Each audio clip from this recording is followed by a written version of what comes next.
Y ahí están ya entrando en acción en la mesa del más allá. Ana Francis Moore. Ándale. Arre borriquito, arre burro, arre. Ándale. Ana Francis, buenas tardes. Hola, ¿cómo están? ¿Cómo se llama el borriquito rosa? Pues tendría que llamarse como, no sé, Rosalinda, ¿no? Rosalinda, Rosa muy linda, claro que sí. Muy bien. Rosalinde. Rosalinde, ándale. La borriquita Rosalinde. Le borriquita Rosalinde. Le borriquita. Tú lo tejiste, ¿verdad, Ana? ¿Eh, Horacio? No se te oye, Horacio. Ahora sí estás en voz del más allá, Horacio. A ver, Es habla. como un robot. Sí se te oye, pero se te oye mal, Horacio. A ver, vuelve Sí. a conectar. Se te oye que hablas así como Era así, como así un poco. C-3PO. Fernando Rivera Calderón, buenas tardes. Bueno, preocupado que Horacio se está convirtiendo como en Robocop o en una especie de androide flautista activista. Entonces, espero que regrese a su forma humana. Imagínate Ahora, que que llegue. si te fijas bien, Horacio, para allá va, porque, ¿no? Con toda su musculatura y todas, ajá.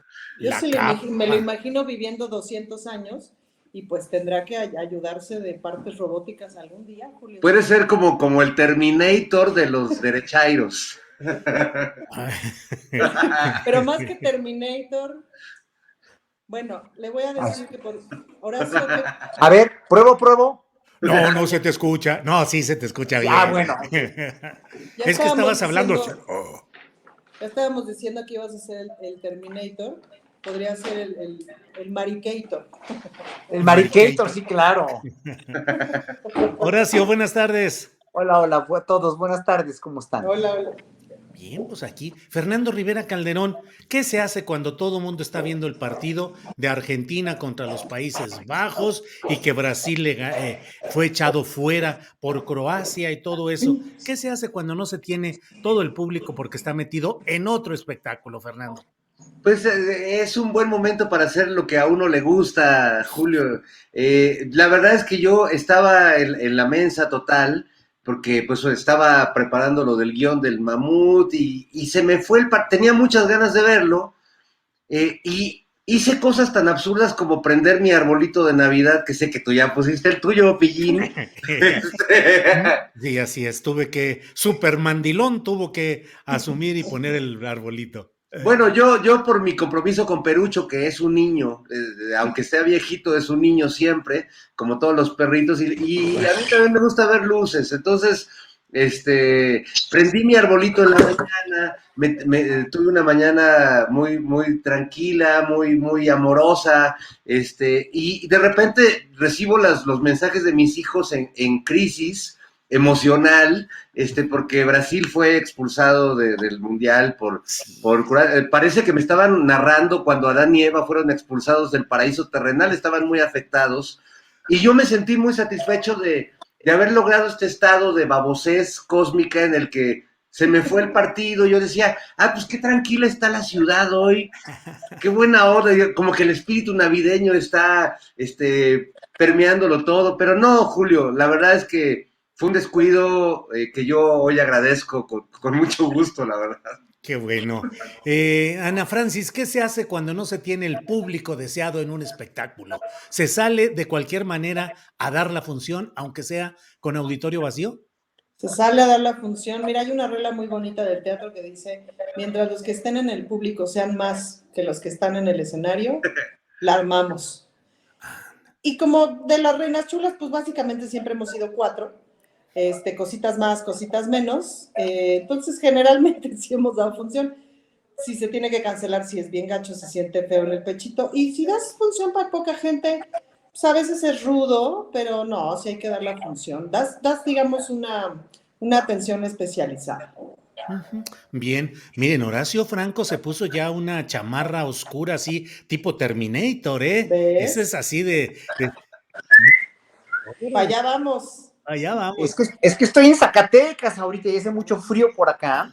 Entonces, mañana tengo un concierto acá en Zacatecas y toda la semana estuve dando un curso aquí en una escuela que lleva el nombre de un gran amigo mío con el que voy a tocar mañana, José Suárez, un gran organista y clavecinista, y pues he estado todo el tiempo enclaustrado aquí en la escuela dando clases magistrales a muy buenos alumnos de Zacatecas, de Aguascalientes, y incluso algunos alumnos, fíjense que no se presentaron porque tenían miedo con lo que pasó en Zacatecas el domingo, no se presentaron al curso, fue muy triste, pero bueno, seguí dando el curso, pero bueno, sí, obviamente, sí hay miedo, obviamente, como que hay temor, pero creo que no pasa nada si vienes a la ciudad. Además, Zacatecas ahorita es fenomenal la iluminación que pusieron en todo el centro histórico. Está preciosa, preciosa, preciosa. No me canso de verla. Una iluminación verdaderamente. Se echaron la casa por la ventana y está precioso Zacatecas, ¿no? Entonces, bueno, yo me siento muy seguro aquí. Como cada año vengo a dar conciertos al Museo de Guadalupe y ahora vine a dar este curso. Siempre he sentido Zacatecas una ciudad muy segura, pero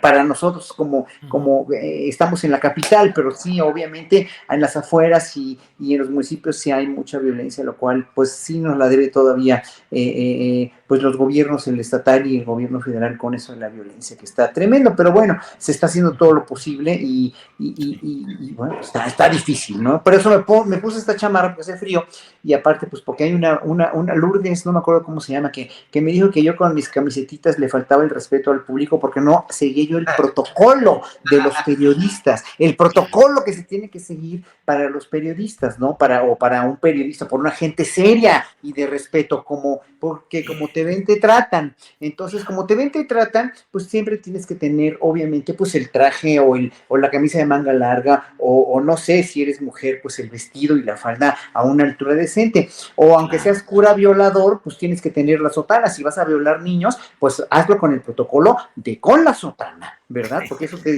eso infunde respeto. Claro, Horacio. Bien, Ana Francis escapó cuando le iba a preguntar a Ana Francis qué se hace cuando ha irrumpido en escena. Ana Francis, ¿qué hacemos cuando ha irrumpido en escena el Arbano Jalil Rivera Calderón con una... ¿Qué sucede, Fernando Rivera? Es que Horacio habló del frío y a mí también me acordé que yo también tenía mucho frío y fui por mi cobijita, ¿no? A ver, Julio, pero fíjate cómo es este señor. O sea, se acuerda del partido 2 horas después de que ya pasó. Se acuerda de que tiene frío a partir de que el compadre otro tiene frío. O sea, ¿sí? ¿De qué estamos? ¿Dónde está él el día de hoy?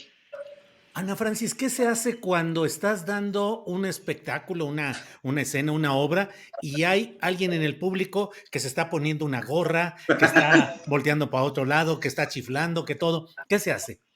No, pues todo eso lo usas, Julio. Hay una muy divertida que nos ha tocado a todos, que es que alguien contesta el teléfono. Y entonces, Marisol lo hacía, pero magistralmente porque no tiene vergüenza, Marisol. Entonces, se bajaba del escenario y agarraba el teléfono y contestaba la llamada, ¿no? Ajá. Y decía, no, ahorita no te puede atender. Porque, ¿quién habla? ¿No? Y ya empezaba a tener la conversación con la persona y evidentemente ponía en vergüenza a la persona del público de una forma muy divertida, digamos, una vergüenza respetuosa, pero muy divertida. Y ya seguía la conversación con la persona y generalmente terminaba diciéndole, fíjate lo que pasa cuando la gente no apaga su desgraciado teléfono cuando viene al teatro. Yo quiero para su defensa. Una nota a pie de página, porque hablando ya de la diputada, ya que la estamos balconeando a nuestra querida Marisol Gacé, que solía ser cabaretera de tiempo completo, un día en esta dinámica que hacía, que le sonaba a alguien el celular, que es una grosería, ¿no? En el teatro se le pide a la gente que lo apague, pero nunca falta el necio que lo deja. Entonces Marisol se baja, estábamos no sé si en Yo ni Yo, o algo, se baja y contesta, y dice, sí, aquí está. No, no está en junta. No, está en el teatro. Sí. ¿Con una mujer? Sí. ¿Tú eres su esposa? No, ella no es, no es, sí está guapa. No, bueno, el tipo casi se desploma sobre la mesa, se levantaron y se salieron, y la otra se quedó con el teléfono hablando con la esposa del señor. No, la verdad es que hacen falta más maridos que hacerse en el teatro. A mí me pasó una vez, debo decirles, bueno, primero una situación muy bizarra, la primera vez que fui a China, que ha de haber sido como por 2003, 2004, que todavía no eran las Olimpiadas, y que el pueblo estaba realmente muy bárbaro todavía, muy poco educado a conciertos, ¿no? Entonces la primera vez que llegué a tocar un concierto, que me pasaron cosas impresionantemente chistosas en ese concierto, pero una de las primeras cosas que vi cuando entró el público es que el público estaba normal hablando, estaba comiendo, eso cuando estábamos en pleno concierto, ¿no? Entonces, bueno, ahora sí que en la tierra de fuerzas, lo que vienes, ya después de varios años he ido varias veces a China y el público se ha aprendido mucho a comportarse en los conciertos, sobre todo en ese tipo de conciertos, pero bueno, otra ocasión me pasó, creo que fue en Tlaxcala, o fue, no me acuerdo en qué estado fue, creo que fue en Tlaxcala, hace muchos años también, hace como 17, 18 años.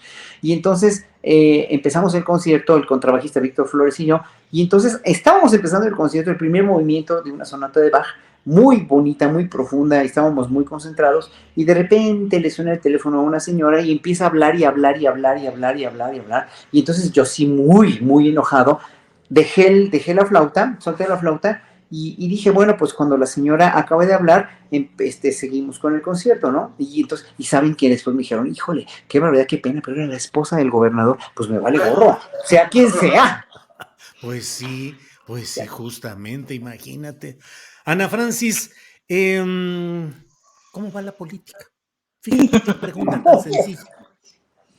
Mira, Julio, ahorita es un momento álgido en la Ciudad de México porque el coordinador de la bancada del PAN, Christian von Roig, está prófugo de la justicia porque tiene una orden de aprehensión por todo el asunto del cártel inmobiliario. La investigación está centrada en 217 millones que no aparecen, que se supone que se usaron para demoler edificios que se derrumbaron en la Benito Juárez. Y no aparecen, y los contratos, pues a saber, y las empresas que se supone que realizaron las demoliciones, parece que son empresas fantasmas, en donde incluso alguien que trabajaba en la alcaldía era representante legal de dicha empresa. Ya sabes, estos negocitos que pues ya Margarita Zavala nos aclaró, de esta banda de Jorge Romero y sus amigos. Y terrible. Y hoy Citlali Hernández, hoy hicimos una conferencia de prensa y hoy Lo Citlali sé, pero Hernández. dilo para el auditorio, ¿cómo lo aclaró la señora Margarita Zavala? ¿Cómo? La Margarita Zavala estaba en una entrevista que le hizo Loret hace bastantes años y ella estaba hablando justamente estaba hablando de Anaya y Loret le preguntó directamente, ¿Anaya es corrupto? Y ella decía, pues mira, él está viendo a todo este grupo de diputados de Los Moches, el grupo de Los Moches, Jorge Romero, y lo nombra como el alcalde que es, digo, el dueño del PAN, el dueño de la Benito Juárez y de la Ciudad de México y no sé qué, y de todos sus negocitos. Y además debo de decir una cosa, mencionó a Jorge Romero, que fue expareja sentimental de su prima, Mariana Gómez del Campo, ¿no? Hasta donde yo sé. Sí, así es. Entonces, pues tremendo, Julio, porque además este señor, von Roerich, es presidente ahorita, es coordinador de la Junta de Coordinación Política, que es quien tiene que llamar a la Junta de Coordinación Política, quien convoca sesiones y convoca un montón de cosas. Entonces, ahorita tenemos un ajo interesante para la semana que entra, que además se aprueba el presupuesto y se tiene que aprobar por ley, eso no tiene discusión. Entonces, bueno, pues la bancada del PAN tiene que elegir un nuevo coordinador porque, como dice la Constitución, siendo prófugo no puede ser diputado, es decir, ahorita ya no es diputado. Luego los chismes dicen, pero son chismes, que anda en McAllen, que ya está en McAllen, y pues a ver, Julio, cómo se pone, o sea, entonces, ¿cómo anda la política? Pues volátil. Más bien nosotros nos estamos preparando como para abrir mesas de atención a la banda que fue defraudada en la alcaldía Benito Juárez. ¿Cuántos pisos decían? El otro día la jefa de gobierno hacía como la suma de pisos que se construyeron de forma ilegal en estos años de este grupo de poder en la Benito Juárez y que suman más pisos que la torre más alta del mundo. Entonces, pues sí, no le han perdido, Julio. Ahorita, digamos, la denuncia es específica por esos 217 millones, que hay días que no los gano, pero está tremendo. Sí. Encobijado profeta Rivera Calderón. Sí, siga usted adelante, por favor. Primero dijeron, el INE no se toca. Y ayer salieron los principales personajes del panismo diciendo a Cristian, a este diputado local panista acusado de actos de corrupción, no se le toca. Bueno, pues entonces, ¿a quién vamos a tocar? ¿Quién sí es tocable, Fernando Rivera? Choc, choc, choc. Primero tócale ahí el botoncito. Vamos a tener que volver todos a la manogamia, al tacto, ¿Manogamia? Bueno, No, no. es lo que yo practico acá en mi monasterio, Julio. Soy No es manógamo. Sí, manógamo. luego les explico cómo. Sí, Mira, sí, sí. a mí lo que me gusta es que los panistas tienen un sentido de la solidaridad que va más allá de, pues, de exhibirse como parte, digamos, de un cártel inmobiliario o como parte de las tropelías que han hecho unos cuantos. Lo que reivindica mucho este espíritu, pues, cristiano y compartido de los panistas, ¿no? Porque al salir todos a dar la cara por estos capos de lo que se ha llamado el cártel inmobiliario y que llevan años haciendo unas tranzas y unos negocios impresionantes y heredándose las alcaldías como quien se hereda un negocio familiar, pues me parece muy elocuente, Julio, que no se pueda tocar ni al INE ni a estos funcionarios públicos que tuvieron que ver con todo este gran negocio que se hizo alrededor de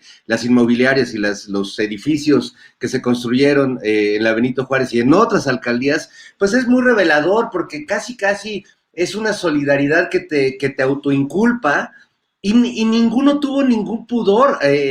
Escuchaba a Romero decir, es que todos tenemos investigaciones en curso, como si fuera realmente esta versión que tienen ellos de que todo es la malvada Claudia Sheinbaum que no quiere a los panistas, ¿no? Pero en realidad, pues en cada acto que hacen, en cada acto público en el que salen juntos, pues creo que solo terminan de autoinculparse más y debo decir que incluso me voy a permitir citar a los enanitos verdes, hasta Felipe Calderón, borracho y loco, sabe perfectamente qué clase de panistas son estos que hasta él se tuvo que deslindar de ellos. Imagínate qué nivel de tranza se cargan para que hasta Felipe Calderón y Margarita Zavala se deslinden de ellos por corruptos.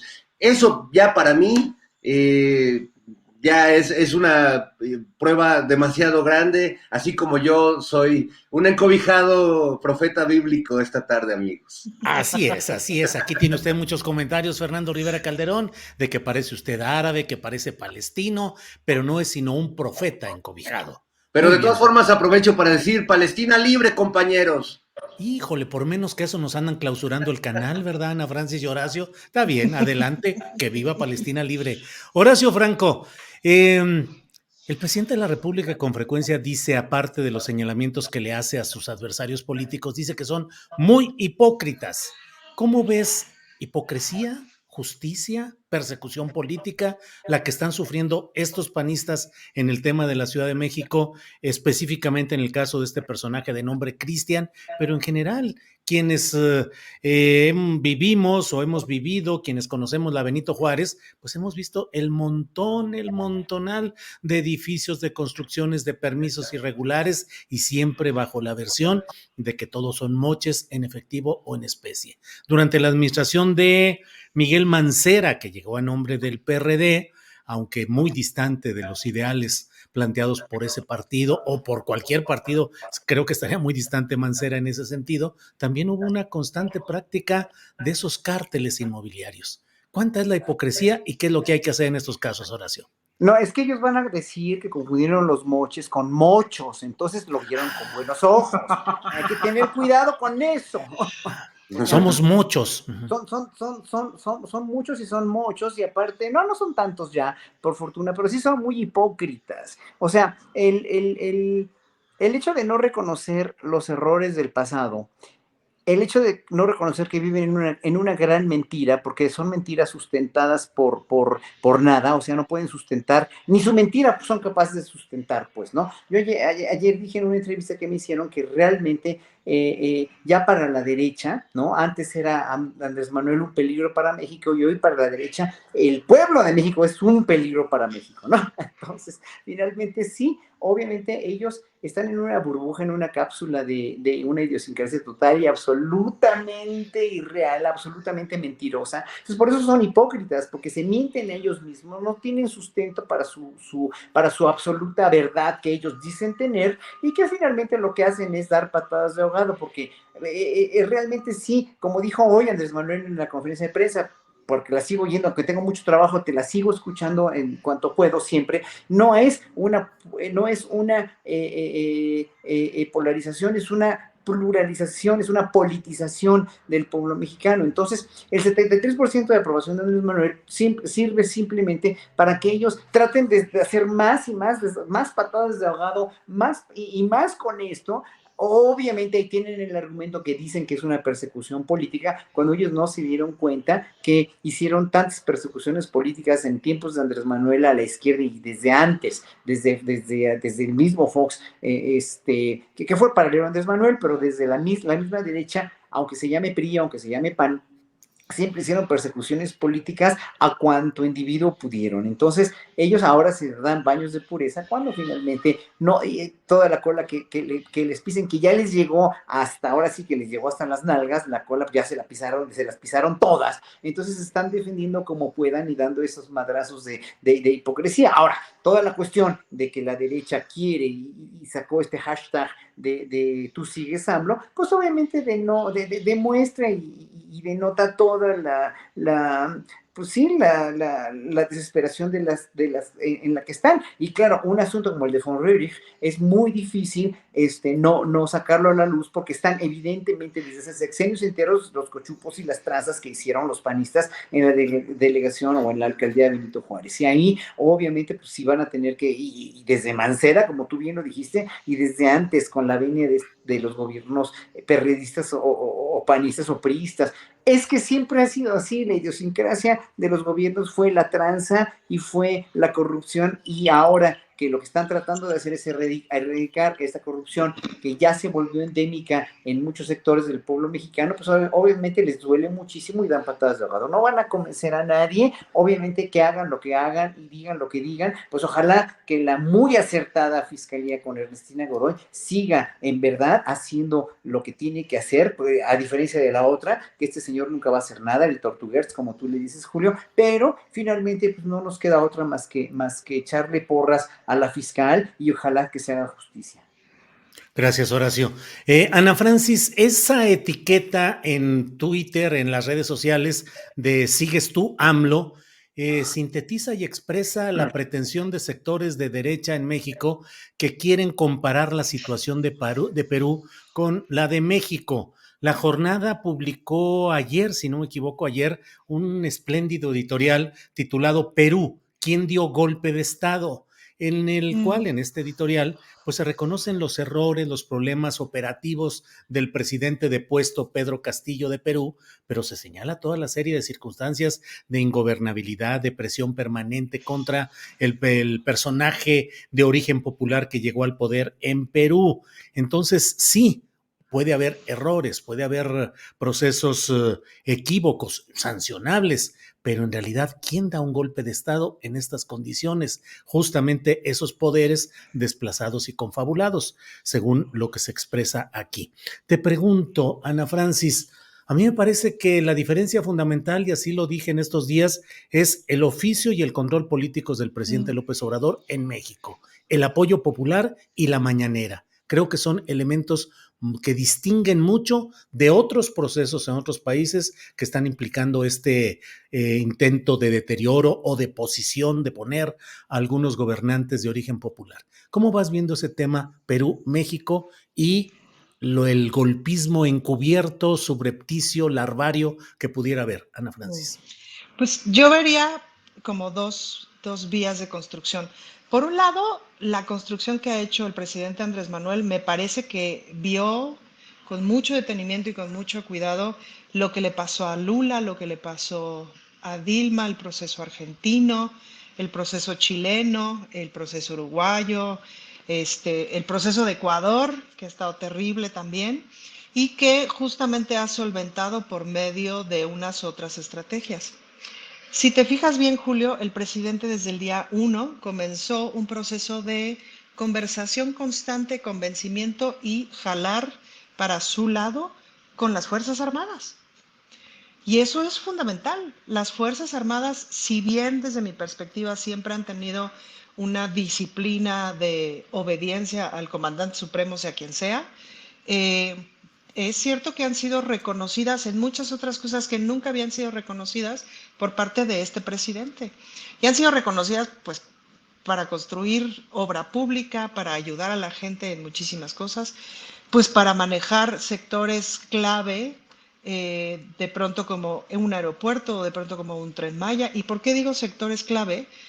Pues porque todo pasa por ahí, Julio. El tráfico de la cantidad de cosas que se trafican pasa por ahí y estaba totalmente invadido, pues, ¿no? Y eso ha sido un proceso muy importante. A diferencia de otros ejércitos, pues el ejército mexicano no le pertenece a la oligarquía y eso es crucial. Entonces creo que el presidente ha sido muy inteligente en justamente no cometer los mismos errores o ver, si ya, ahora sí que si ya la vas viendo venir, moverte de ahí. Y tiene un respaldo popular inigualable. Ahora, empieza a haber manifestaciones en Perú justamente del respaldo popular que tiene el presidente, porque es un presidente respaldado, bastante respaldado también por el pueblo. Me parece que no como Andrés Manuel, pero tiene tiene un buen respaldo. Y luego, por otro lado, ahora el fin de semana pasado pude estar en contacto mucho con activistas de América Latina y el Caribe, y hay un factor común que todavía no me había caído el 20, que tiene que ver con España, Julio, con Ujú. esta acción colonizadora de España que nunca terminó de estar y que al contrario, cada tanto se renueva. El puro concepto de iberósfera, ¿no? Y justamente platicando con alguien que sabe mucho de economía, me decía, si tú le quitas a España, a México o América Latina, España no se sostiene. Económicamente depende de todo lo que sigue saqueando a este continente. Entonces, me dejó como fría con esa afirmación. Investigaré más al respecto para poder tener opiniones más sustentadas. Pero lo cierto es que en términos culturales, ¿no? Y sumando lo que sucedió con la reunión esta de los conservadores que tanto hemos comentado, y con lo que está pasando o sea, el mismo grupo que es dueño del País, me parece que es dueño del Clarín, etcétera, etcétera, de todo esta pata comunicacional narrativa, que yo diría más bien narrativa, que todo el tiempo está colocando narrativas, ¿no? Entonces, la historia que cuentan, y por eso él sigues tú, Andrés Manuel sigues tú, o no sé cómo es el hashtag, pues tiene que ver con colocar esa narrativa. Ahora, allá hay un montón de dinero metido, de bots y de justo para colocar esa narrativa. Y colocar esa narrativa en los medios de comunicación, en las noticias, en las redes sociales y en las series. Es bien importante que le echemos ojo a las series, a las producciones de las cadenas que ahora producen la narrativa de ficción que quieren imponer. Entonces, ojo con España, con todas las empresas españolas y sobre todo con esta idea de que hay una clase, ¿me explico? Hay una oligarquía eh, como aspiracional que viene de aspiracional españolizada, no sabría yo cómo nombrarlo, que la vemos en México, que por cierto, en la alcaldía Benito Juárez es donde está más presente, o de los lugares de las alcaldías donde estaría más presente, quizás Benito Ujú. Juárez y Miguel Hidalgo, ¿no? Que la vemos en el centro del país, en todo el Bajío, y que la vemos en América Latina, pero sin duda, pues, ¿no? Ujú. Entonces está Perú, está Argentina y está todo lo que está colocando España a través de sus empresas extractivistas. Bien, Ana Francis. Fernando Rivera Calderón, ojo con España, nos dice Ana Francis. Otro aquí, otro compañero por aquí dice Eduardo Ponce de León, dice, ojo con España, ja, ojo con los gringos. Y bueno, Yo, ojo. fíjate que me hizo reapreciar a los gringos. De hecho, en un WhatsApp le ponía yo a una amiga, ahorita creo que hasta estoy reapreciando a los gringos, porque de pronto me cayeron todos los 20 de todo lo que tienen cierta oligarquía española colocada en todo el continente, y es así de, los tienen rodeados, ¿no? Así es, Ana Francis. Fernando, ¿cuánto el poder de empresas españolas, cuántas las complicidades y la corrupción que hubo, sobre todo particularmente de manera subrayada en el gobierno de Enrique Peña Nieto? Y bueno, pues pareciera que también el escenario internacional se está moviendo y fuerte, y yo no sé, México con mucha exacerbación de ánimos, con mucho choque de opiniones, pero bueno, bien o mal, ahí vamos caminando en medio de mares internacionales muy complicados en los españoles, los gringos, ahora Perú ya, el gobierno de Perú convocó al embajador mexicano Pablo Monroy Conesa para expresarle la extrañeza de las expresiones que han hecho el presidente López Obrador y el canciller Ebrard, que consideran que son injerencistas en asuntos internos de Perú. Total, aguas internacionales movedizas, Fernando. Sí, por supuesto, y me da mucho gusto, más allá de que en algunos casos estas aguas movedizas sean aguas negras, ¿no? Las Uh-huh. aguas negras del imperialismo yanqui, como se decía hace muchos años sobre la Coca-Cola, pero que en realidad esos intereses de la derecha siguen siendo muy poderosos y que mueven cosas tan terriblemente como ha sucedido en el caso de Perú o como vimos en Argentina con esta sanción legaloide contra la gran líder que es Cristina Kirchner. Pero también vemos un poco como ha sucedido en el Mundial, y en ese sentido el Mundial sí me gusta como metáfora un poco de lo que está pasando en el mundo, pues que los grandes favoritos están yendo a su casa antes de tiempo, ¿no? Uh-huh. Y que la percepción que tienen de sí mismos, los grandes equipos, hablemos de fútbol un poco, los grandes equipos de fútbol, de pronto no coincide ya con la realidad del momento que estamos viviendo. Y yo esto lo paso del fútbol a la política en el caso de España, porque me ha tocado, por cosas de la vida, trabajar en empresas que tienen, digamos, la cabeza o el mando o el poder económico allá. Y he escuchado durante muchos años, décadas diría yo, a muchos españoles, CEOs de algunas empresas, personas supuestamente muy informadas o de grupos empresariales mediáticos muy importantes que en México han hecho muy buenos negocios, y es muy sorprendente cómo mantienen una visión. Yo cuando parodio a Hernán Cortés en Operación Mamut, me baso mucho en estos CEOs y líderes y empresarios españoles que he escuchado recientemente, porque no han modificado su versión de la historia.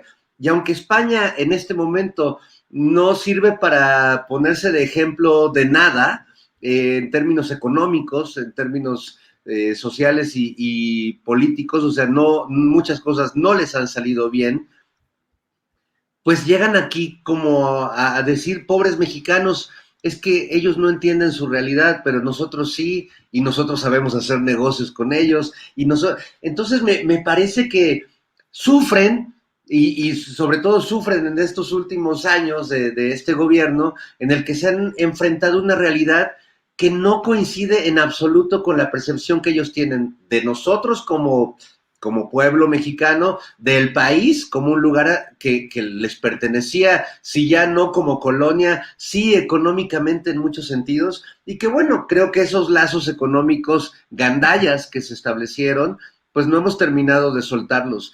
Lo impresionante es que permanezca esta visión colonialista, ¿no? En el pensamiento empresarial muy moderno, de ciertos empresarios españoles que hacen negocios en México y que no la están pasando muy bien la mayoría en estos tiempos, ¿no? Pero bueno, interesante que se mueva el mundo, interesante que quienes sienten que siempre las van a ganar, las pierdan, y también interesante y preocupante lo que sucede de este lado del continente, Yo desde que vi lo que pasó en Brasil, pues me quedó muy claro que puede pasar en cualquier lugar y que si bien el presidente de México tiene la certeza de que aquí no, eh, eso no tiene que ver con que no haya un gran sector de la población que todas las noches tenga sueños húmedos con que aquí sí, ¿no? Y que no midan la desgracia para todos que implica un golpe de Estado y sacar un gobierno de la manera como sucedió ahora en Perú.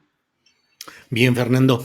Horacio Franco, mucha discusión sobre la reforma electoral. No pasó el plan A, que era el plan grandote que implicaba reformas constitucionales, y ahora está en el procesamiento legislativo el plan B, que bueno, pues tiene aspectos positivos, interesantes, otros debatibles y polémicos, pero se filtró algo que me parece que muestra la persistencia de ese valor de cambio como de mercadeo de los Exacto. partidos chiquitos que Sí, siguen presionando para dar sus votos a cambio de privilegios que creo yo, en mi punto de vista, que no pueden ni deben dejarse pasar. El registro eterno, maniobras para que siempre tengan registro, pase lo que pase, y la disponibilidad de los recursos de manera discrecional. El presidente de la claro. República atajó este asunto luego de que en la mañanera un periodista le hiciera ver toda la serie de hechos que se habían aprobado ya en una primera instancia en la Cámara de Diputados,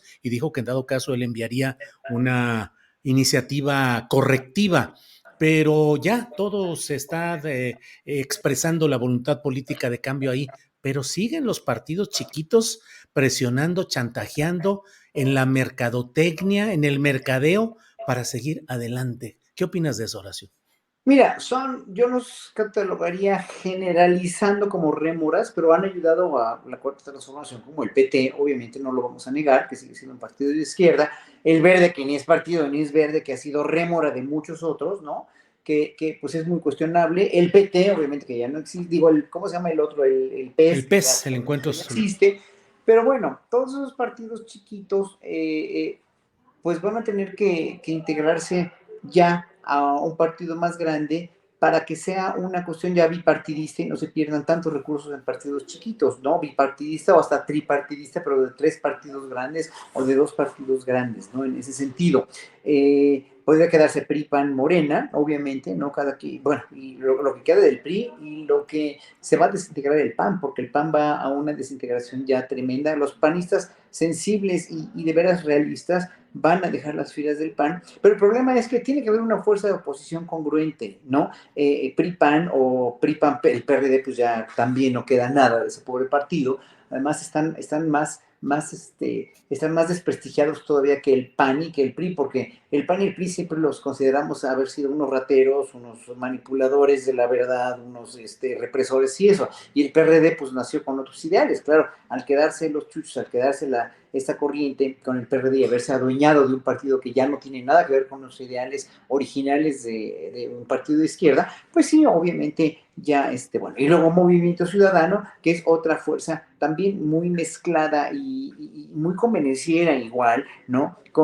Ninguno de ellos tiene un líder, ninguno de ellos tiene a alguien que finalmente se pueda hacer presentar como una oposición congruente, como una oposición con argumentos, como alguien que está en desacuerdo, pero no desacredita, pero no insulta, pero no miente, ¿no? O sea, el hecho de los panistas de decir que este es un gobierno represor, o sea, por favor, es que no se dieron cuenta cómo estaban con Calderón o con Fox, ¿no? Y entonces, los partidos chiquitos para mí ya no tienen ninguna razón de ser, excepto el PT. Bueno, si el PT, si yo fuera, yo no creo en los partidos y no pertenezco a ninguno, pero si yo fuera el PT, obviamente me agrupaba hacia Morena y ya, o sea, sea un partido más grande de izquierda, y si el Partido Verde tiene congruencia, tiene pantalones y de veras no está mintiendo y no nos está engañando nada más para hacer una rémora pegada al que tiene el poder, como siempre lo ha sido, pues obviamente cambia sus ideales que no los van a cambiar nunca y se define, ¿no? Y luego pues el PRD obviamente para mí sí es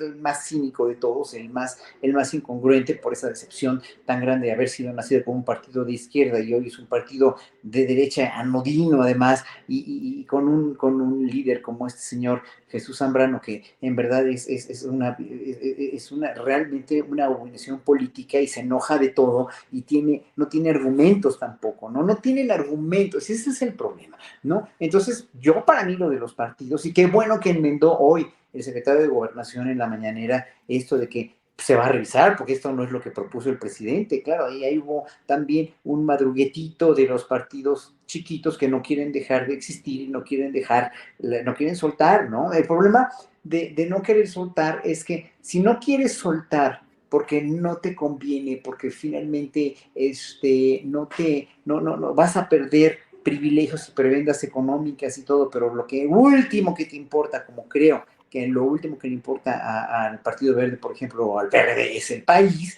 y es el bienestar del país, y es la procedencia política de un movimiento de transformación que sí tiene mucha validez en este país, que ya 73% lo aprobamos, pues entonces estás total y absolutamente perdido, ¿no? No te queda nada más que dar patadas de ahogado, dar estos madruguetes, pero obviamente, pues aquí sí hay, yo creo que sí hay un futuro muy promisorio cuando los partidos sí se definan y se unan en donde deben de estar, y se hagan partidos más grandes entonces, pero con congruencia y con eficacia política, Sí. de ser oposición o de ser partido en el poder. Y esto que se está haciendo, sí, pues a mí no me convenció nada. Dices, bueno, pues el periodista tenía razón y obviamente, claro, te tenían que sacarlo, o sea, y da mucha más confiabilidad al presidente y al secretario de Gobernación cuando lo sacan en la mañanera y cuando no ocultan nada, ¿no? La vida pública tiene que ser más pública y eso a mí me dio mucha confianza y ojalá que los partidos recapaciten. Ya para mí, obviamente, el PT, pues no tendrán ningún futuro si están por esta cuestión de los votos y de todo lo que se va a modificar otra vez. Pero bueno, obviamente es el signo de los partidos, ¿no? Bien, bien, Horacio. Ana Francis, el presidente de la República reconoció como errores suyos personales la postulación de Lili Téllez para senadora por Morena, por Sonora, y de Germán Martínez Cázares también como candidato a senador, aunque en el caso de Germán Martínez Cázares, eso no lo dijo el presidente, pero lo publicó el propio Germán Martínez Cázares, que originalmente le habían ofrecido ser fiscal general de la República y él declinó esa invitación y aceptó solamente el ser senador y luego fue brevemente director del Seguro Social. La pregunta o el planteamiento, Ana Francis, ¿qué tanto en aras de lo pragmático se tiene que recurrir a este tipo de postulaciones y qué tanto vale en su momento el llamado a votar parejo por todos los candidatos de un partido sin analizar uno por uno cada caso? Creo que dependiendo de qué, es decir, yo no, ahora creo que yo no lo llamaría tanto pragmatismo, sino también hablaría un poquito de la complejidad. El presidente también dice, a veces, o sea, está lo deseable y está lo posible. Y ha dicho también varias veces, a veces toca elegir entre lo menos malo. Y hay ahí un ejercicio interesante de representación, Julio. Es decir, todas las personas que están en el Senado, en el Congreso y en los congresos locales representamos. Entonces, ahora sí que como ciudadano, ciudadana, si no te gusta lo que está ahí representado, es importante verlo para entonces tomar acciones y cambiarlo. Pero representan. Inclusive Christian Von, que ya no es diputado, representa. Es decir, representa a un grupo de poder. Seguramente muchos ciudadanos pensaron que los representaba, pero sí representa a un grupo de poder. Entonces, todavía el Estado está atravesado por estas representaciones chuecas, es decir, que vienen representando a empresarios, oligarcas, a grupos de poder nada deseables, es decir, no es una representación todavía pareja, popular, etcétera. Y luego el voto directo pues te da una representación la que mejor se puede. Oye, Ana, ¿y a quién representaba Lili Téllez? ¿Al grupo de Ricardo Salinas Pliego? Probablemente representaba al grupo de Ricardo Salinas Pliego. Y probablemente cuando estás en esos espacios tienes que elegir qué alacranes te vas echando a la espalda, con cuántos puedes, para que no te pase lo de a Pedro Torres. Sí es Torres, ¿verdad? Castillo Perdón. Terrones. Sí, Torres era el productor de no me acuerdo qué. Ajá. Sí. Entonces, y hay que medir las fuerzas, Julio, y no hay que medir las fuerzas para ganar, o hay que medir las fuerzas para conservar el poder.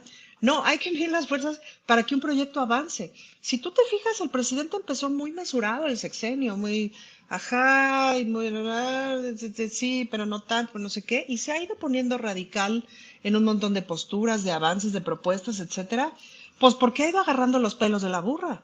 Entonces, todas esas cosas son las que hay que tomar en cuenta. Entonces, tendría que tener representatividad Grupo Salinas, pues sí, pero no. Es decir, de entrada me parece que es bueno hacer conciencia de que son 100,000 empleados en Grupo Salinas, un montón de gente, pues, ¿no? Eh, pero ¿están representados los empleados o están representados los intereses Claro, del del dueño? patrón. Pues, ¿no? Ujú. Pero el patrón tiene 100,000 empleados. Ese es un poder que existe.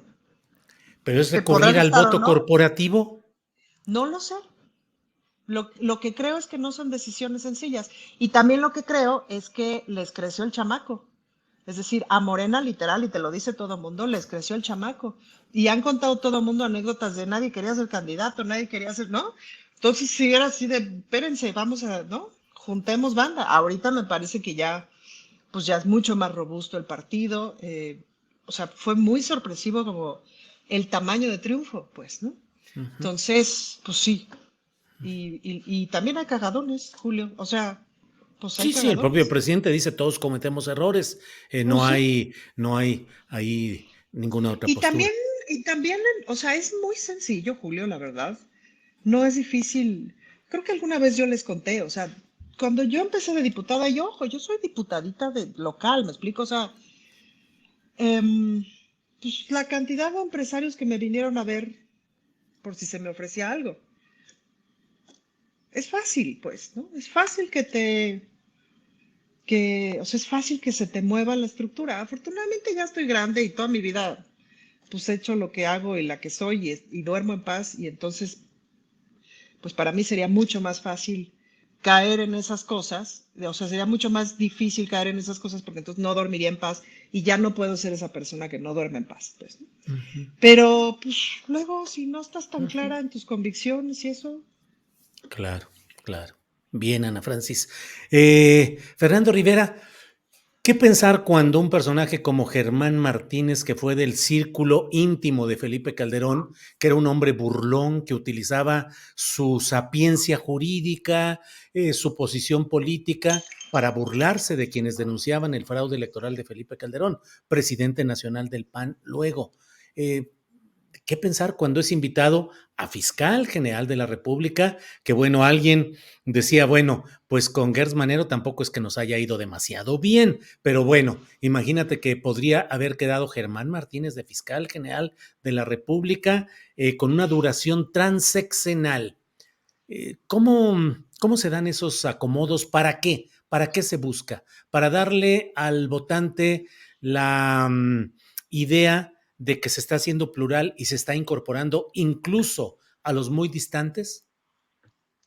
Bueno, así como lo planteas, sabemos que ha sido una práctica de inclusión política en otros gobiernos y en otros tiempos incluso no tan abiertos o tan democráticos como este, donde curiosamente siempre en el área de justicia se solía poner a un representante del PAN habitualmente, ¿no? Era como, Antonio Lozano Gracia con pienso Cedillo. en el sombrío Antonio Lozano Gracia, eh, y era como un espacio que se le concedía porque como los panistas son muy rectos y tienen una visión de la justicia muy clara, según no sé quién, los ponían en esa posición. Yo creo que el caso de Germán empieza a ser, o ya viene siendo desde hace tiempo, un caso que roza el concepto de lo patético, porque creo que su papel como panista fue bastante lamentable con estos asuntos que recuerdas tú ahora, pero con otros más, que dio un viraje aparentemente ideológico. Yo recuerdo algunas columnas que publicó, si no me equivoco, en la Reforma, donde para quienes sabíamos de dónde venía, nos pareció raro su acercamiento a la figura de López Obrador, a la idea de la 4T, todo esto. Pero ya su desempeño a la hora de que ya estuvo ahí, este dato del fiscal, pues no lo teníamos claro hasta ahora, pero bueno, ya su desempeño en el Seguro Social y luego esta salida y luego convertirse en el protocantinflas sin gracia del Congreso, en el que se sube y realmente, si decimos que Margarita Zavala cantinflea, pues llega Germán y le dice, quítate que ahí te voy, porque es realmente muy, muy ridículo a la hora de expresar sus conceptos, donde pues agarra de todo para justificar un discurso pues que ya no tiene de dónde agarrarse, ¿no? Creo que ha traicionado todas las causas que ha apoyado, y yo tengo una referencia además de él un poco más directa y un poco triste, porque durante el periodo que fue director del Seguro Social, solía ir yo con mis hijos a un restaurante en Coyoacán, y me sorprendía siempre ver a Germán Martínez en la mesa de la esquina más lejana, solo, siempre solo, ¿no? En una soledad que hasta para un funcionario del nivel que tenía, pues es muy extraño esa soledad, ¿no?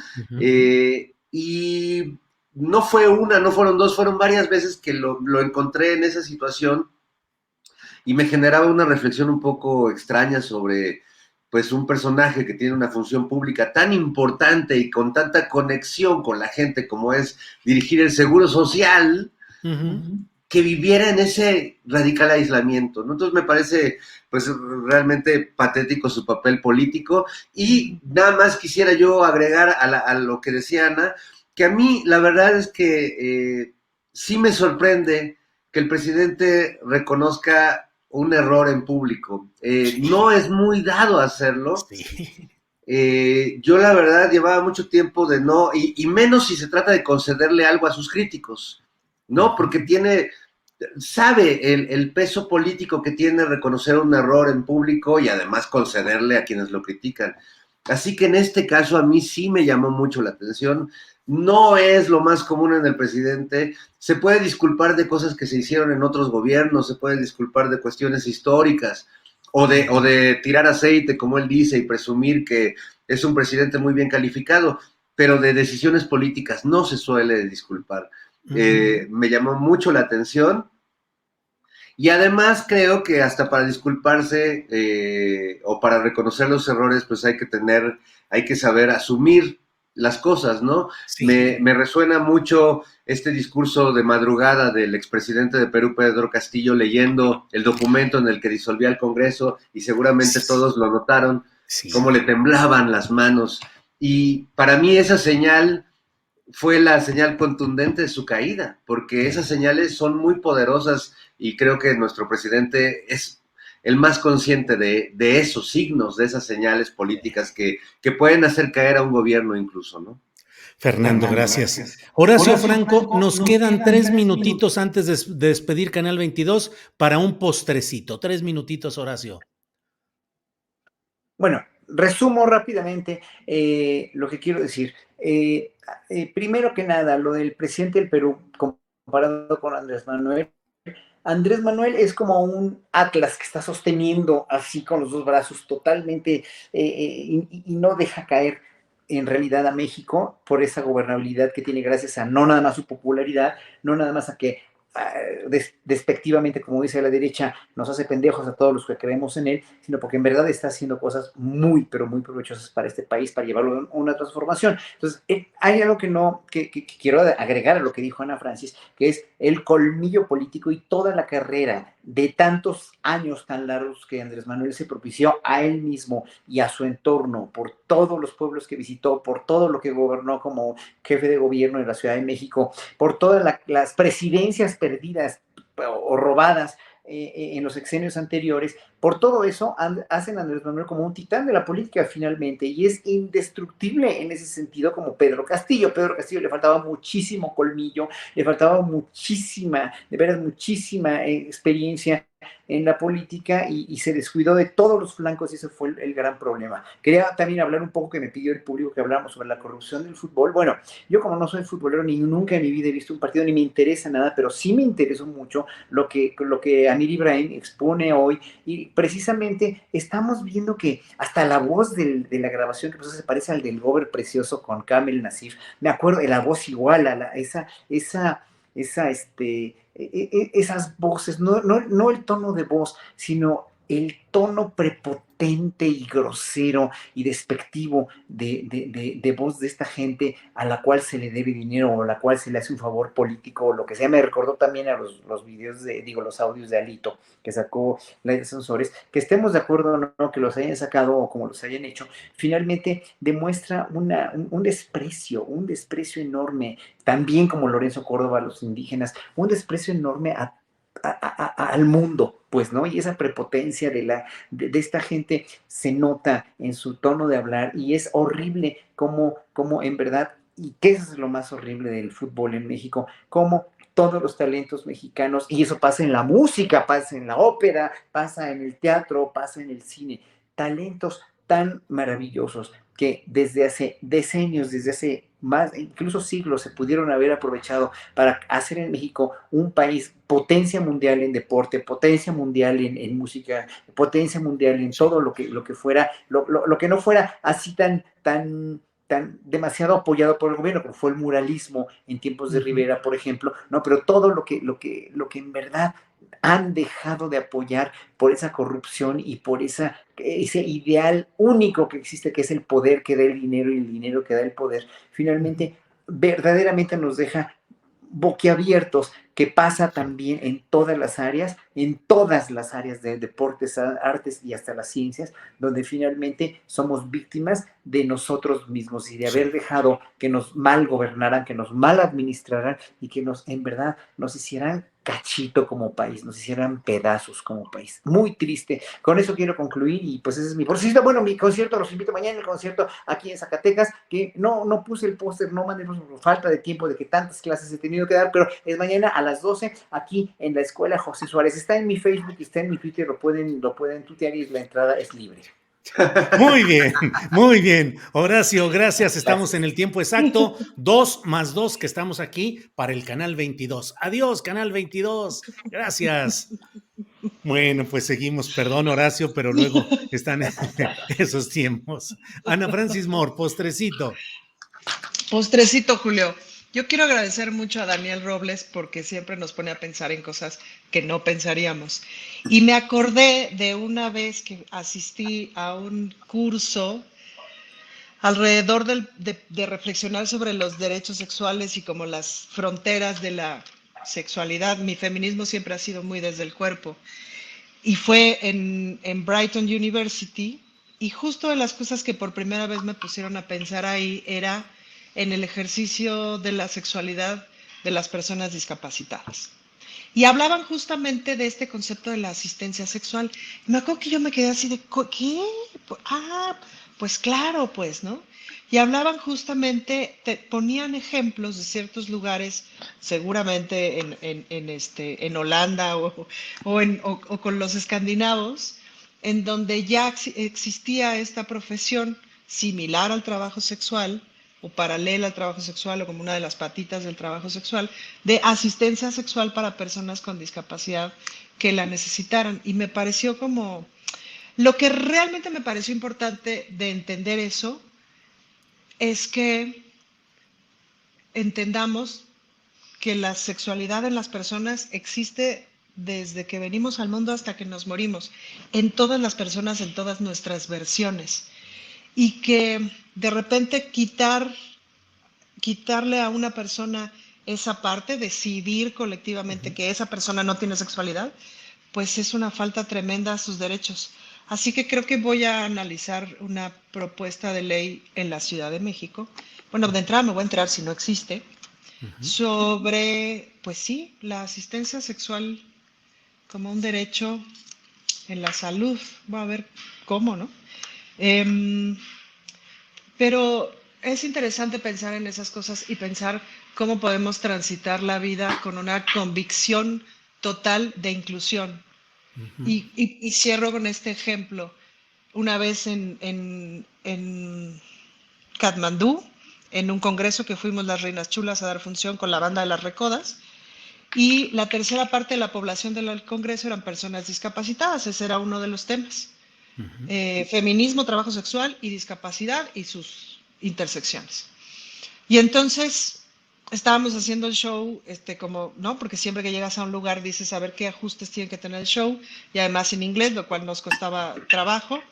Y entonces había una parte de improvisación en donde todo el mundo se tenía que poner a bailar y etcétera. Y entonces dijimos, claro, no podemos decir, todo el mundo póngase de pie, levante las manos. O sea, porque no manches, no todo el mundo puede ponerse de pie, no todo el mundo puede levantar las manos, no todo el mundo tiene manos, pues, ¿no? Entonces, ¿cómo hacemos para proponer el baile Sí. de forma incluyente? Entonces, Marisol, otra vez, fíjate que bien he estado hablando hoy de Marisol, lo dijo muy Ujú. bien, como de todo mundo a mover lo que pueda mover, si lo que puedes mover es la pestaña, la ceja, el codo, no sé qué, a moverlo y vamos a bailar. Y entonces justo se dio, la banda se sintió bien incluida y se dio el baile, ¿no? Y estábamos bailando todas las personas con los Ujú. cuerpos que teníamos, pues, ¿no? Claro. Fue, creo que, de los mejores momentos de mi vida en el escenario, pero la convicción de la inclusión sí implica como Sí. abrir la cabeza. Pues qué buena noticia que estés dispuesta a Mm. presentar una iniciativa en este tema que ha enviado Daniel Robles con una gran valentía y una decisión y Mm. una gran visión. Gracias, Ana Francis. Fernando Rivera, para cerrar, postrecito final de finales. Bueno, nada más, ahorita que escuché a Ana Francis, con esta cosa de poner a bailar a personas con discapacidad y darse cuenta que quizás no había que adecuar esa petición, me acordé de hace muchos años que yo fui a tocar con un grupo que tenía que se llamaba El Cuerpo de Cristina a Santa Marta, Catitla, cuando no era una cárcel de mujeres, sino todavía era la cárcel donde iban más bien los que ya tenían una condena grande, ¿no? No era el reclusorio norte o donde iban los chavos, los de primer ingreso, sino ya estaban ahí. Y yo fui a toqué aquella vez con Rafael Moro Ávila, si te acuerdas, Julio, el Ándale, tipo que fue sí, inculpado por haber asesinado a Manuel Buendía. No sí. nos consta, no queda la certeza si él lo hizo. Él decía que no, lo dijo todo el tiempo, pero que le habían dicho que él se pusiera y tenía un grupo dentro de Santa Marta. Y yo me acuerdo que estaba tocando ahí y el público estaba muy prendido y dije, qué chingón tener un público cautivo. Y unos se rieron y Fernando, ¿y otros cómo no. te Y, fue? Cagadón, cagadón, Julio, cagadón. sí, sí, pues bueno, ya, ni modo. Es como llegar al funeral de tu abuelita y decir, estoy muerto, ¿no? Sí, sí, sí. O cosas así. Pero bueno, en fin, solo me acordé de esa anécdota para cerrar con una historia así de babosa y recordarle al público que nos está escuchando, ya no alcanzamos a decirlo en Canal 22, pero este domingo la Mesa del Más Allá va a ser lo que se llama un crossover con Operación Mamut. Crossover, órale, ¿qué es eso, Fernando? Dinos. Pues es como una mezcla impúdica entre dos proyectos mediáticos muy simpáticos. Entonces, y además va a ser una especie de pastorela, porque parece que la dipuchula Ana Francis va a ir como la Virgen, Horacio va a ser como un diablo antinavideño, don Julio Hernández va a ser como el Espíritu Santo, porque se va a conectar desde el más allá. Así es, Y yo hermano. voy a ser San José, porque ya doy la edad Ya, y y el el casting, ya personaje. das el casting. Bueno, bueno, pues excelente. Entonces, este domingo será cuando se transmita este crossover, que es el término elegante que usa Fernando Rivera para hablar de un apareamiento conceptual entre dos proyectos. Muy bien, Fernando. Conceptual, Oye, conceptual. Julio, ¿te fijas que Fernando Rivera Calderón reconoce sus errores como el presidente? ¿O el presidente reconoce sus errores como Fernando Rivera Sí, Calderón? sí, sí, así es. ¿Qué se le hace? Bueno, Bien, y pues nada más sí. como nota a pie de página decir que voy a ser San José, porque acuérdate, Julio, que en los cuadros, en toda esta obra pictórica medieval, empezaron a envejecer a San José. Ujú. Porque la gente mal pensada que era, ya sabes cómo es la gente, decía, pues es que si San José se ve de la misma edad de María, entonces podría ser que el niño no sea del Espíritu Santo, sino de José. Entonces el arte medieval se encargó de envejecer a José para que realmente no hubiera posibilidad de que el viejito pudiera embarazar a la Virgen María y entonces sí, todo el crédito sea de ese señor que pues ya saben que se metía donde se le daba la gana y hacía lo que quería. Alabado sea el Señor.